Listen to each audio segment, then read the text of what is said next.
Okay, honey buns, it's the end of the day. It's time to be a part of the get along gang. And so we can get along, okay? It's time to go home. It's the end of the day. It's time to keep it moving. And I got my days mixed up because today was not the fried okra. It was the chicken sandwich. Well, chicken sandwich is what they had at the truck today. So I didn't go over there because I made sure I looked online at the menu. Because remember, I kept saying, I don't know exactly if it's going to be a basket or a po' boy, talking about the jackfish, right? Jackfruit. And so that wasn't today. That's actually Friday. So we're going to look forward to that on Friday, okay? And while we were at work, remember I was telling you guys we had one coworker test positive, right? Because his mother tested positive and so did his grandmother. So they just found out and told us, I think it was Monday or yesterday, that he was positive, right? Then they come back and they tell us this morning that the second coworker, remember when I was coming in this morning, I was telling you guys that he already has some underlying issues because he had a stroke the end of last year. So with that being said, he tested positive, and for the whole time he was at work, being into going like he would talk to, my sister calls him like the mayor of the office. And I don't know if how many people have a mayor of the office, meaning somebody just goes around and they talk to everybody. I mean, like everybody. They're going over to say hi, talk to you about whatever it is at home, at work, or something that they deem to be interesting, or whatever it is, right? You got somebody that's in the office, you know, that you may consider like, I guess, like my sister says, mayor of the office, or a busybody. Someone who just doesn't sit still, but they just go around talking to everyone in the office, right? Well, most of the time, you know, he makes his rounds starting from the front part of the office before he come all the way toward the back, right? And he talks to almost everybody. Most of the time, I have my headphones on or my earpiece on, and I'm either in my phone or in my computer doing my work, whatever it is, most of the time. And I'll talk to him every once in a while, but I don't do that on a daily basis. That's not my cup of tea, and that's not the type of person that Kim is, okay? Like I said, I'm not a chatty Cathy. So I talk to you guys while I'm on my way to work, on my way home, going to go get something scrumdiddlyocious, as Ned Flanders would say, from The Simpsons. You know, something like that. I haven't done any road trips. Why? Because with this situation that's going on right now, nobody's going anywhere, right? So, with that being said, we're all just, you know, staying where we're at. But not this one person. He's not staying at his desk. He's socializing still, doing what he normally do. So he tested positive. And he kept telling people in the office it was just his allergies, right? And one of my coworkers was like, allergies my ass. Talking about he's been around here coughing and sneezing. Talking about my allergies my ass. He's like the next person that coughs. He was like, you got to get your ass out of here. I was cracking up laughing. I was dying of laughing so hard this morning when he said that. Like I was drinking on some orange juice, and I couldn't contain my laughter. Like I spit out like a little bit droplets of my orange juice, and some of it went up my nose, right? But I just found it so funny because I've been saying that, like, I understand people have allergies, and mine are atrocious when I'm telling you, and everybody's allergies are different. They're effective differently. And I have year-round allergies, right? And two of my other coworkers, they've been coughing and sneezing for the past couple of weeks, right? One of them has been like probably about a month. The other one has been maybe 2 weeks or so. And they're saying it's just the allergies, right? I can't argue with that. Like I said before, if you say you got allergies, I can't argue with you. Everybody's allergies is different. Just because ain't nobody's allergies like mine, or affecting them the way that they are, I can't say anything. But you best believe when I got to work this morning, baby, boom! Let me tell you, honey, I popped 2 of my allergy pills. I don't play around. I ain't gonna mess around. Okay, because I was already, like I said, once I get out in the elements, because I'm allergic to everything outside except for trees. My stuff is documented. I had to go get tested, to sit up here and tell me what I'm allergic to. So, that I do know, okay? So, once they came back and told us that, and so we're all looking at each other like, okay, so y'all gonna let us go home, or are they gonna have somebody come in and like disrespect like the whole floor or whatever it is? And our supervisor was like, well, I think they're gonna send somebody over like to vacuum and I think he said vacuum the floors and start wiping stuff down. And we're like, that's it? That's all they're gonna do? He said, well, I think so. I'm not too sure. He said, I just haven't heard back.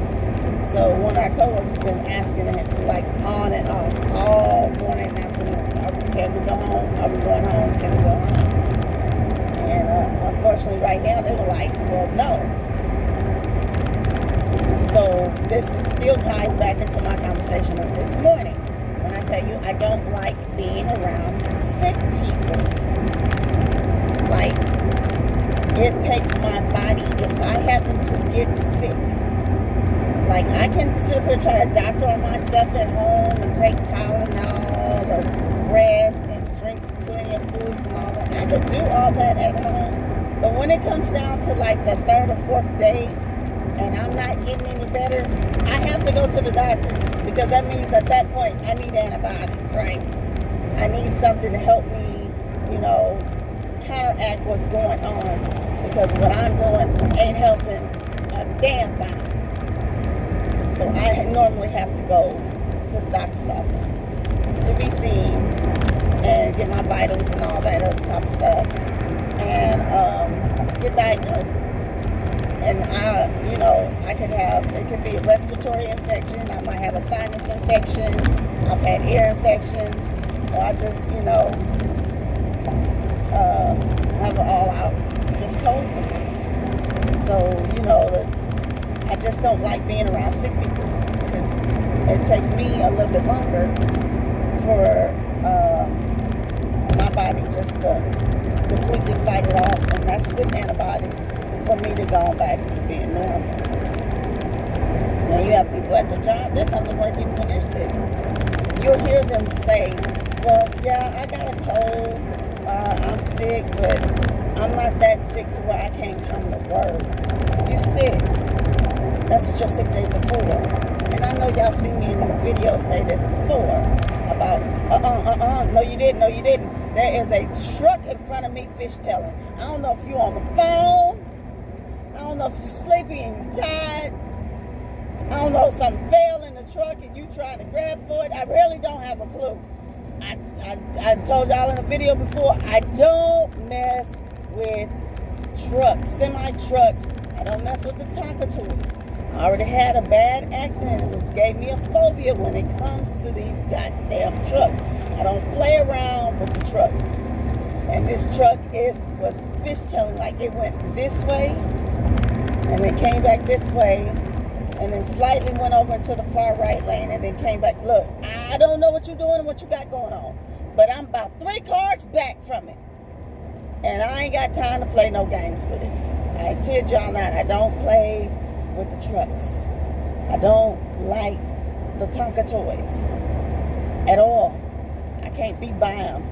As soon as I saw him do that, I don't know if y'all seen me or my reaction, I tense the fuck up. And I feel like I can't breathe, because I'm simply watching something that I've seen happen to me, to where a truck starts to slightly fishtail and they may catch control, and the next thing I know, that motherfucker lost all goddamn control, fishtail and had the goddamn truck jackknife to where the cab of the truck is facing us in traffic and the trailer's up.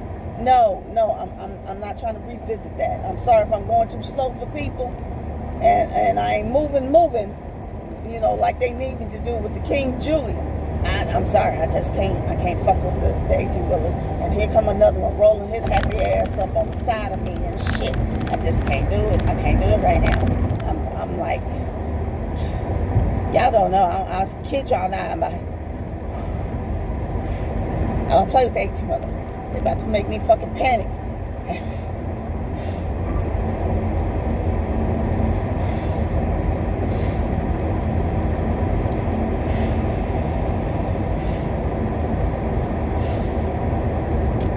Where's fuck my water at? Oh Lord, there's another one fucking behind me. I can't do this shit.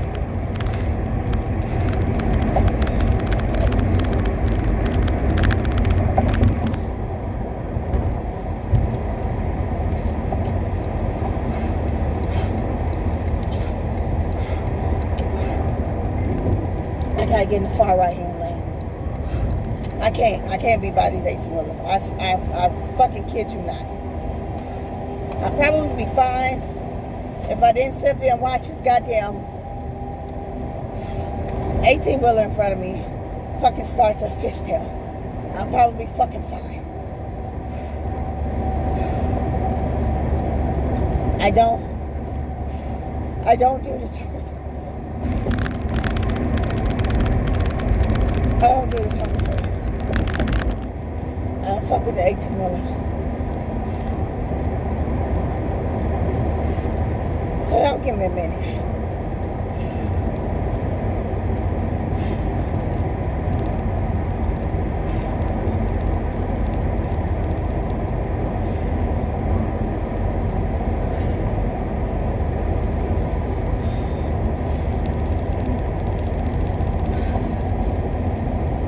I'm sorry, I really just gotta pay attention to this road right now. Because I really just can't. I can't. Until they're far enough ahead of me, I just can't. I can't. When I tell you I don't like meet and greets, I don't. I don't look forward to meet and greets. I don't. Like, no. That's like a flashback I'll never fucking forget.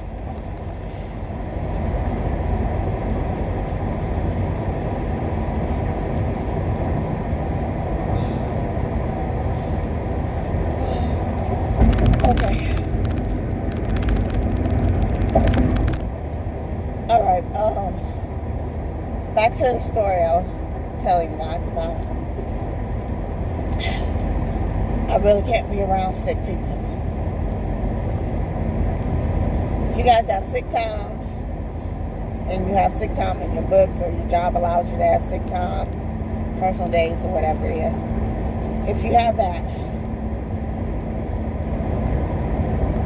take them days and stay your ass at home. Don't bring your ass to work sick. That's not fair to your work environment. It's not fair to your co-workers for you to be walking around sick. So, this person at work has been hollering for the past 2 weeks or so that it was just his allergies, right? The other two ladies that are at my job, the co-workers, hollering it's just their allergies. But they're congested.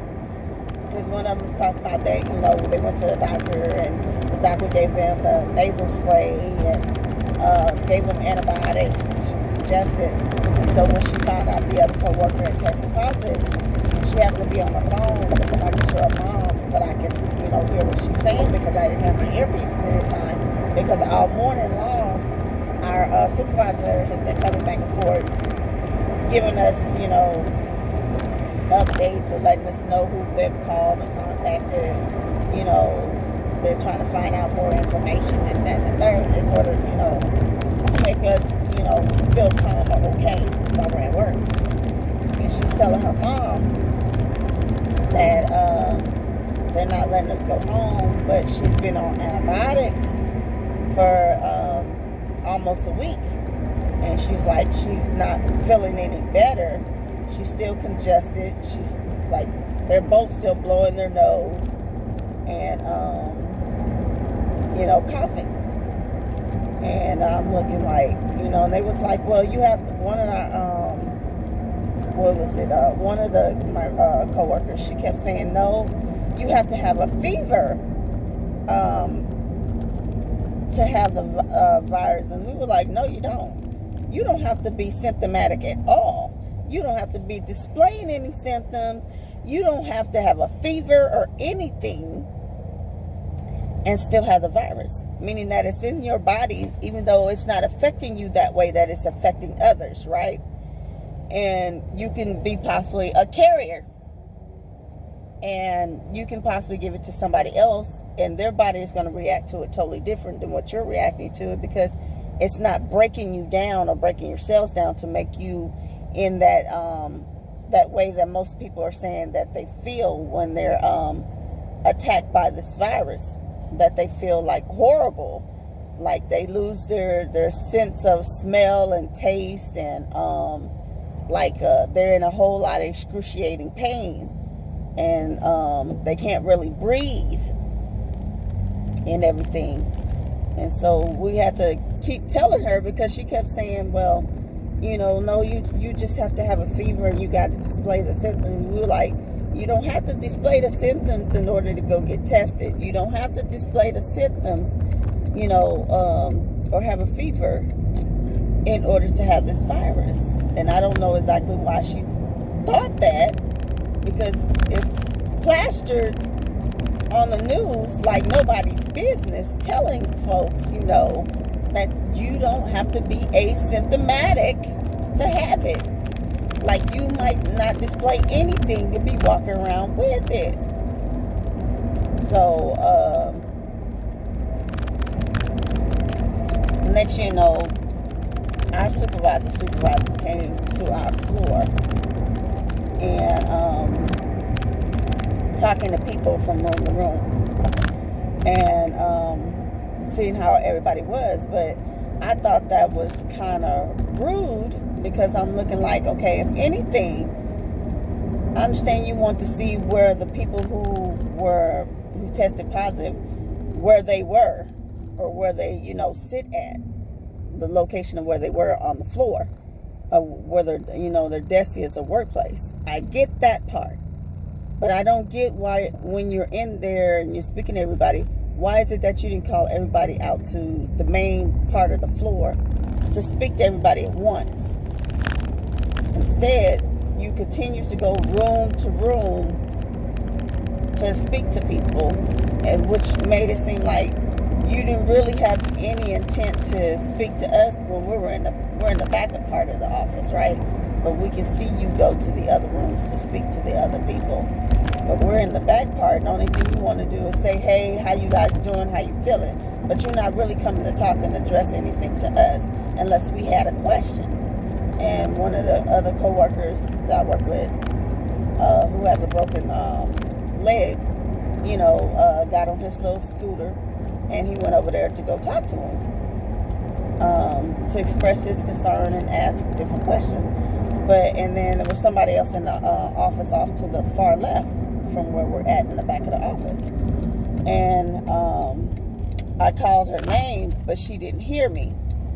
So I picked up the phone and called her extension, and I told her, that they were out there on the floor. And she was like, oh, okay, well, I'll be out.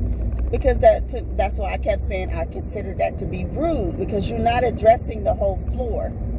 You only basically went to go address the people inside, like the rooms where people were that that were positive, and one person who's possibly positive, because there's another co-worker at work that's going to go get tested today or tomorrow. The rest of us on the floor, once they opened it up and told us that they were able to have us go to a site that was at one of the middle schools by our job, that we can go there and get tested. and it shouldn't be a problem. But if we run into a problem, to call our supervisor, and our supervisor should be able to, you know, take care of the matter and handle the matter for us, and so we can get in to be tested, because we're actually sitting in our cars. You're not getting up and going into a clinic or anything else. It's a drive-through. So with that happening, we got to basically everybody on the floor left. Yeah. I'm sorry, y'all. Basically everybody on our floor left once they told us we can go on and go get tested if that's what we wanted to do. Because the first thing was like, well, we can't tell you to go get tested. We can't make you go get tested. But if you want to go get tested, you can. And our supervisor was like, you know, well, if you're not really displaying any symptoms, like him and another supervisor were like, if you're not really displaying any symptoms, I mean, there's really no need for you to go get tested. And we're like, they've already said you don't have to display any symptoms. So, like I said, the ones that were there on the floor, once we found out what was going on, and like 2 people had already tested positive, and you have a possible 3rd person that, you know, been trying to get in to get an appointment so he can go get tested, because he hasn't been to work since Monday. But on Monday, he called to go get a test because he feels like he's had it, and or that he has it, and he wasn't able to get in. So they gave him a e-visit, you know, where you do the video visit with the doctor, right? And they were telling him since he didn't display any symptoms of having it, that he didn't need to go get tested, right? Well, I guess circumstances have changed. Once he told the supervisors and everything what was going on, they were like, no, we really think that you need to go get tested if you believe that you have it. So, I guess he called around again today. This is what we were being told. That, I don't know firsthand because I didn't speak to this person, right? So, they called back and they told him, he called back today, and they, I guess after they told him, you know, try to get in today and see if you get tested, because the other co-worker got his results back and he did test positive. So I guess he tried to go ahead and see if he can get tested, and they gave him an appointment for tomorrow. And this was before they came and told us they found a place for us to go as a I guess collectively to go get tested, right? And so they called him back and told him, you know, hey, you can go over here, you know, when you get there, let them know that where you, well, you know, because he won't be, he basically have to take his ID and all that type of stuff. Let them know where you're from, because they called him ahead of time and told him where we were coming from, and the situation on our floor and everything. And so they were making it a priority for us, and I appreciate that. I'm sure everybody on our floor appreciated that today. And so we were able to go get tested today. And for me, it's like getting scoped. And anybody who's been to the ENT, which is your ears, nose, and throat, right? That's your ENT. Which is a specialist, right? If you go to the ENT, and I have allergies, right? If y'all seen a video of mine before, when I was sitting here drinking a shake, that's why I said, really don't do dairy too much. You know, because it within a blink of an eye, really, I can't do a whole lot. My voice can be stripped. So I have to watch what I eat. I have to watch what I drink. I have to watch where I go most of the time.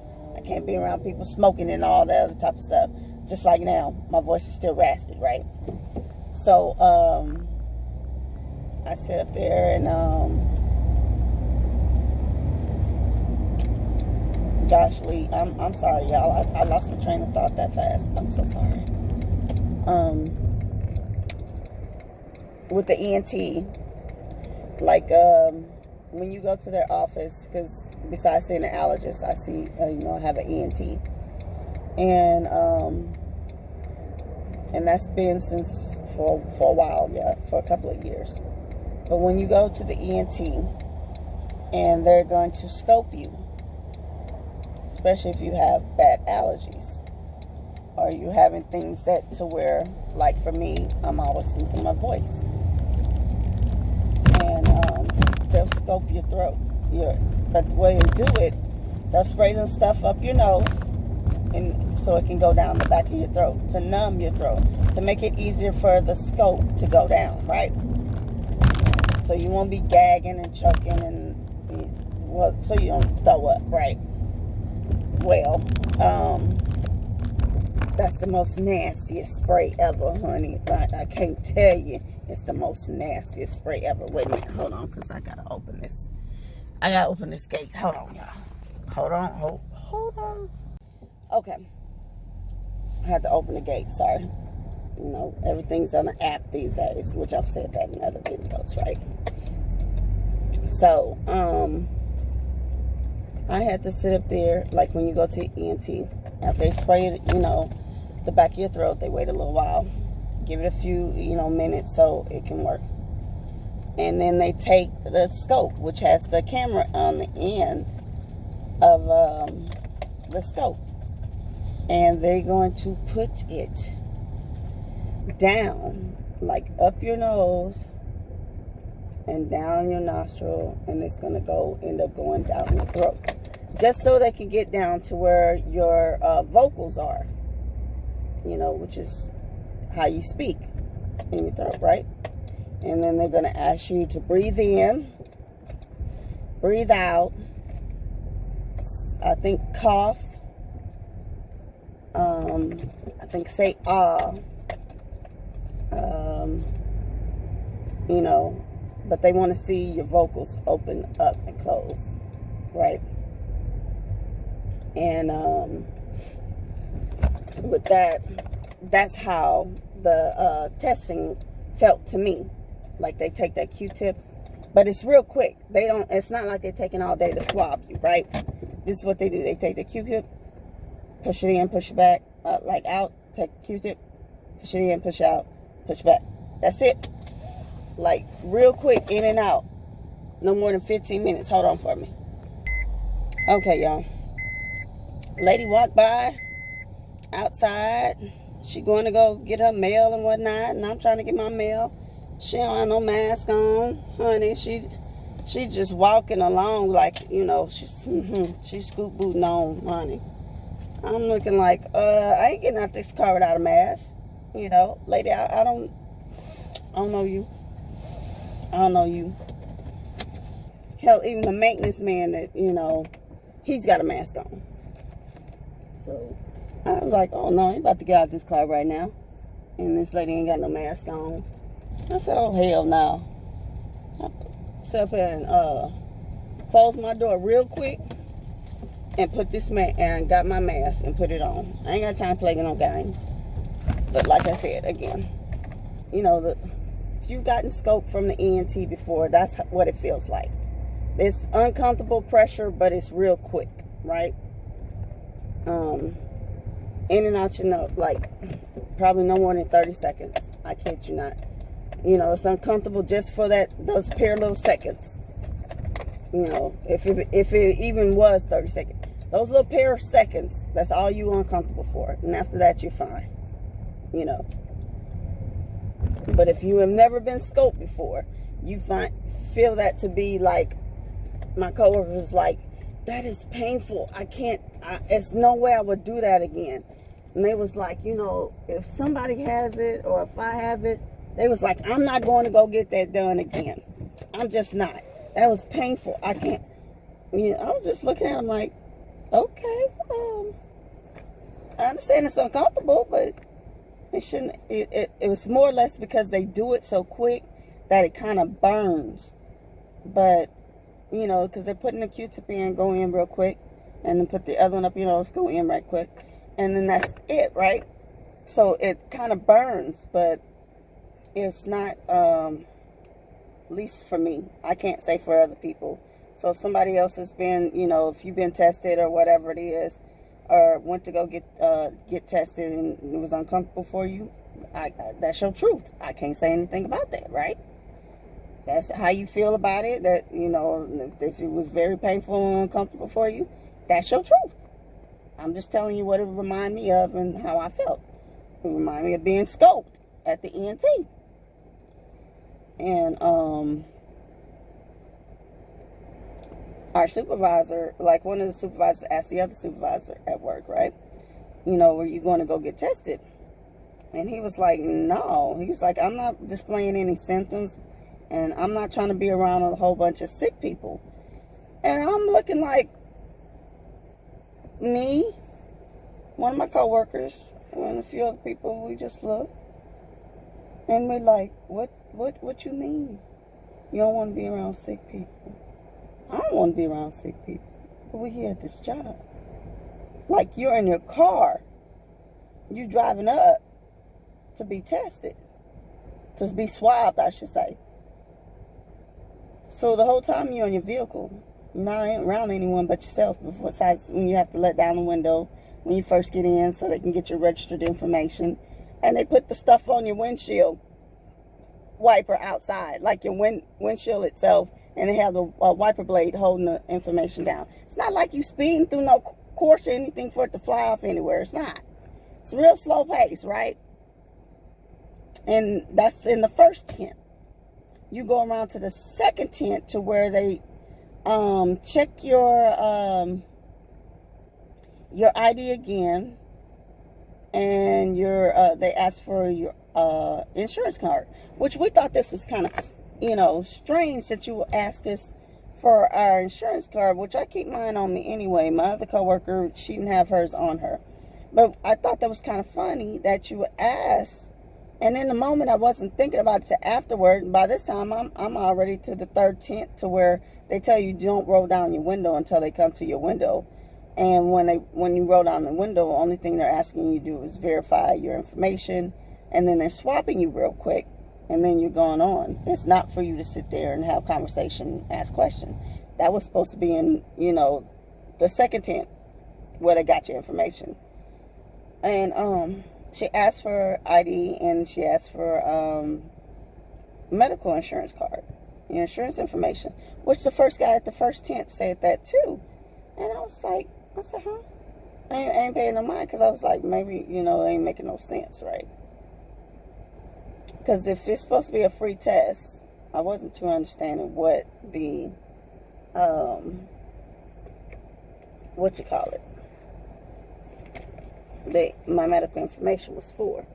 So I thought maybe it's like if your doctor's office or whatever it is, maybe they give them information. But when you go there,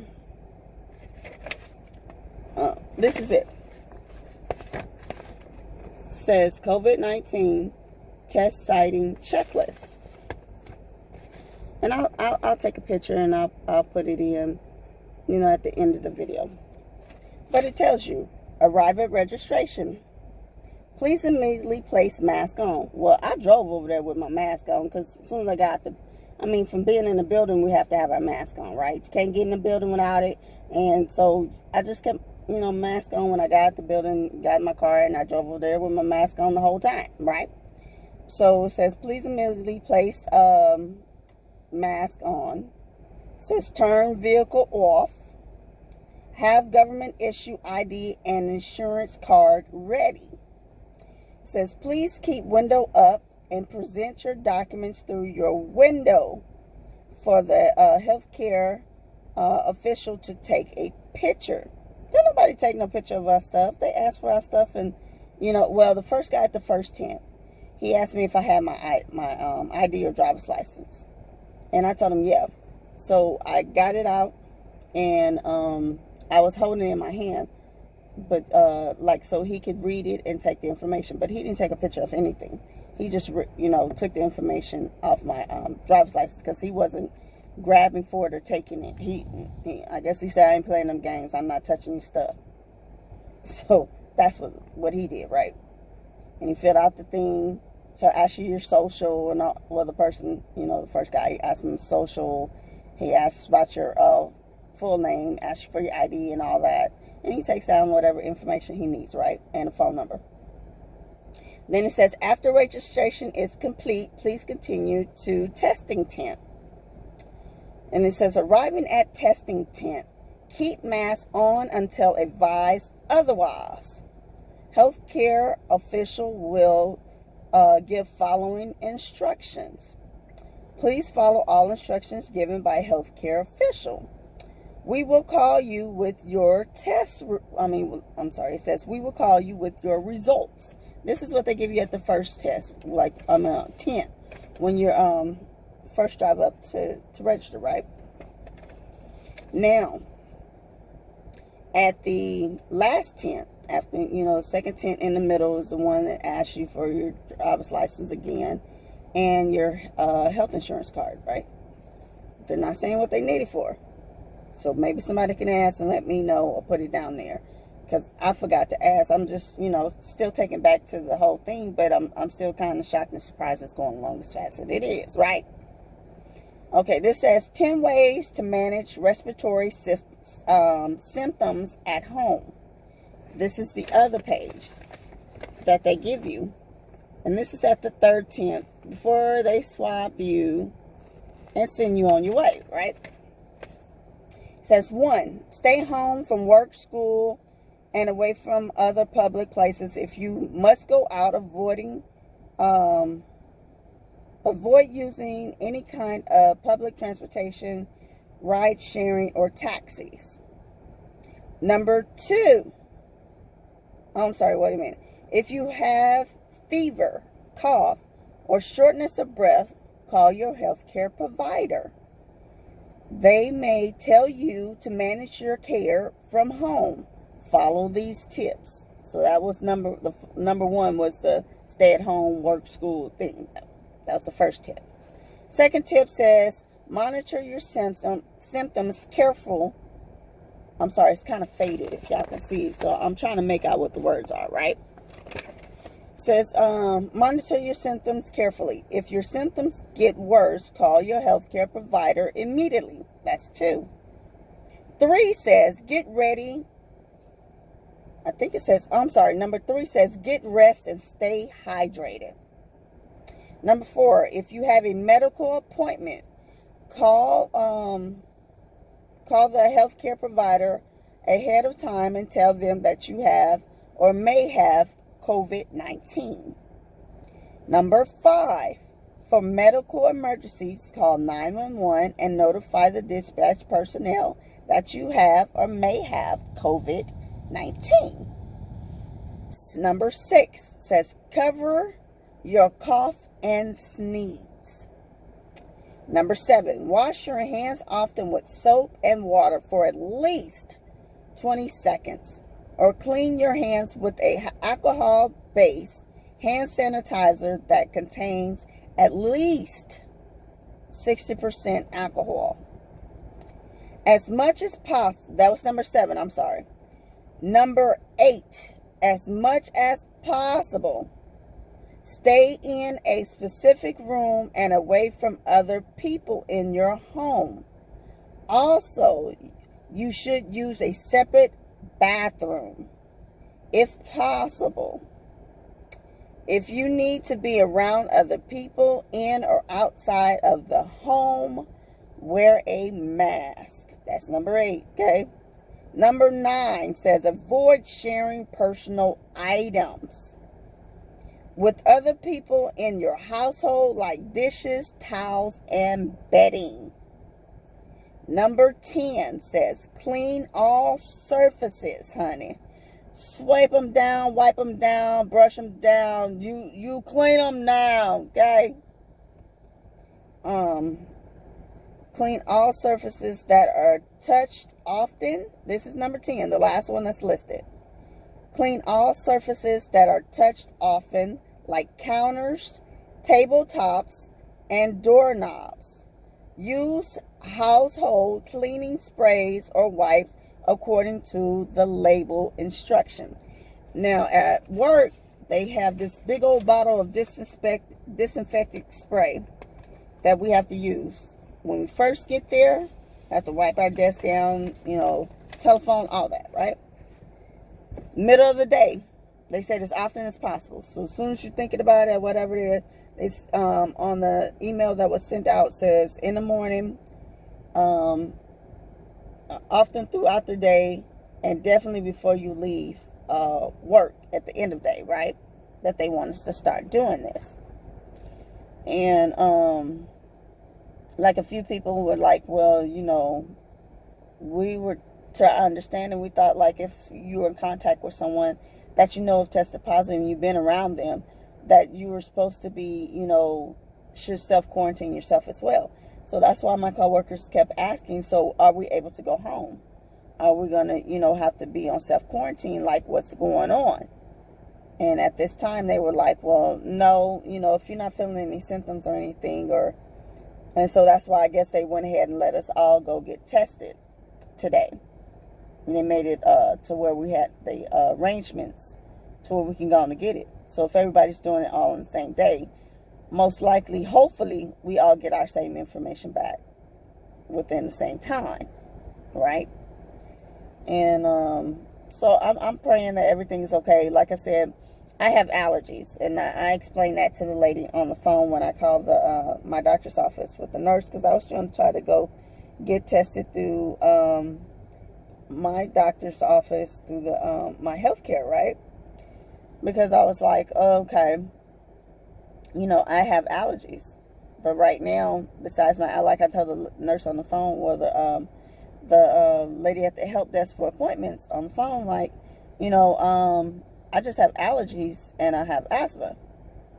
A slight case of asthma, but to my understanding, outside of that, I can't really tell you any other symptoms besides what I, normally endure as being a part of the virus, right?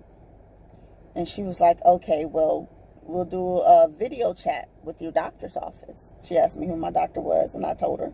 And she said, well, we'll set your appointment up this afternoon and after lunchtime, and you can speak with the doctor on video chat. And from there, he can, determine if you need to go get tested or not, or if you'll be tested.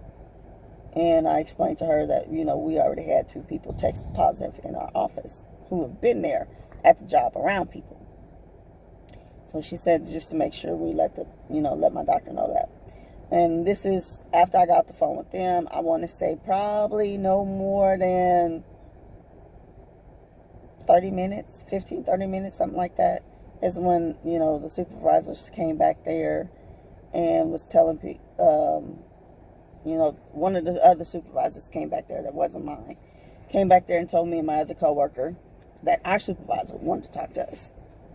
So when we got to his office, his supervisor was in the office with him, and they were talking to us, telling us where we can go, because they were, everybody else's supervisor was informing their people about the same information, that they can go get tested. This is where you can go get tested, and they've already made provisions for you guys. They know that you're coming. If you have any problems, please just give us a call, and we'll call, who we need to call in order to make sure that you guys can get in. And like I said, when we got over there, they had like the street blocked off and everything. You see the constables and stuff out there. And I pulled up and I told them, that I was sent over here by my supervisor. And he looked at my ID and stuff, and he looked at my work ID. And he said, oh, okay. He said, yeah, we got a call that you're supposed to be a few of y'all coming, like. And we was like, well, yeah. I said, basically, most of the floor is coming. And he said, yeah, we got a heads up that y'all will be, coming. So he let me through and whoever else through the barracks to where we didn't have the barricade, where they had like stuff sectioned off with the cones and the sections and the big shucks, borders, I guess I want to call it. I'm not too sure what they're called. You know, they had the big things, stands and stuff up with the signs and things that had blocked off and stuff like that. So he let me in, told me where to go.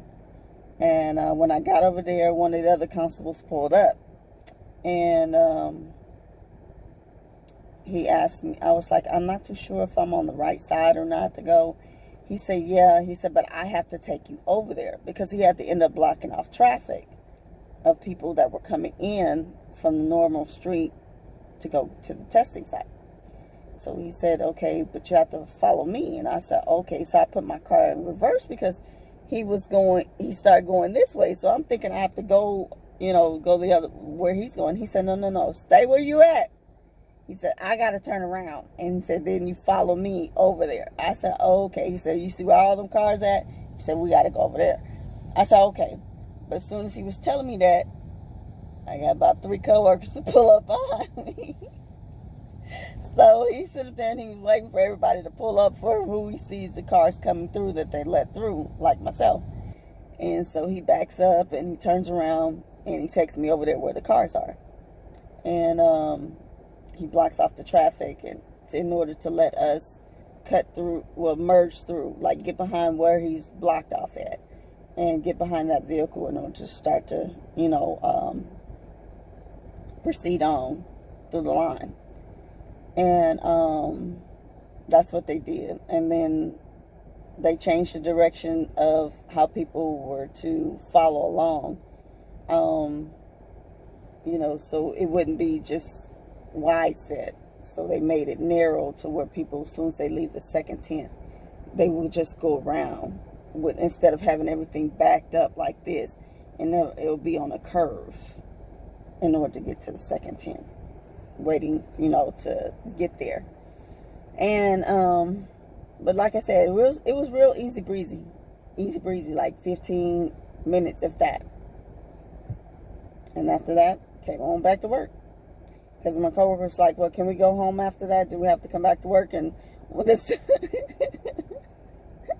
a supervisor was like, well, yeah, you still got to come back to work. So that's what we did. We came on back here to the job after that. And let me tell you, baby, between 1:30 and 2 o'clock, well, probably 2:15, it ended up being ghost town on our floor, because the only people that were there were just 4 people. My other 2 coworkers, myself, and the coworker I told you that was off into the far left office, that I you know, had to call her extension for her to come out so she can speak with the upper management people that were there on the floor. Yeah, she was still there until about, I'm gonna say 2:45, 2:40, something like that, right? Then she went ahead and she was gone for the day. And we were like, okay, it's just us, because we're on a different, you know, shift and schedule, right? And I just looked, so we just sat there, you know, until it was our time for us to leave and go home. To pull a Steve Urkel, like, I don't have to take this, I'm going home. That's what we did, okay? So when it was time for us to go, you best believe we moseyed along and went on about our business to get to our vehicles and come on home. So I done made it here to the house, y'all. I appreciate y'all, you know, taking that commute with me and everything. My sister done called, like, while I was on the phone. And I appreciate you guys taking that commute with me home. Hopefully you got home safe and sound, in one piece, no hassle, fuss, trouble, problems, or misunderstanding. You made it to your destination with no problems, and that, you know, you like James Brown right now. I feel good. You know, you getting that on, right? And, sorry, trying to get these notifications off my phone. They be making me sick, honey. I'm so sorry about that. Trying to get the notifications off my phone. Yeah. But you know, you got home safely. You know, you have a peaceful night, you have a peaceful day, and everything, and you know, you feel blessed and stay blessed. Okay. As for myself, like I said, I'm about to go in this house and be good with it. Okay. But if you're able to test it, or you know, go ahead and do it. Like I said, I pray that mine is fine. I don't feel any symptoms besides like having allergies, you know. And I'm sorry for the slight mild breakdown early in the video with the Tonka toys. Because like I said, I don't play with them. I don't care for them. I don't like them. They're not my friends. So I try to be very cautious and careful around these 18-wheelers, what I call Tonka toys, okay? So, y'all stay blessed. Pray everything is going well for you for the day. And I'm a mosey on in my house, okay? All right, y'all. Thank you for everything for the day. And y'all, I'll talk to you tomorrow, okay?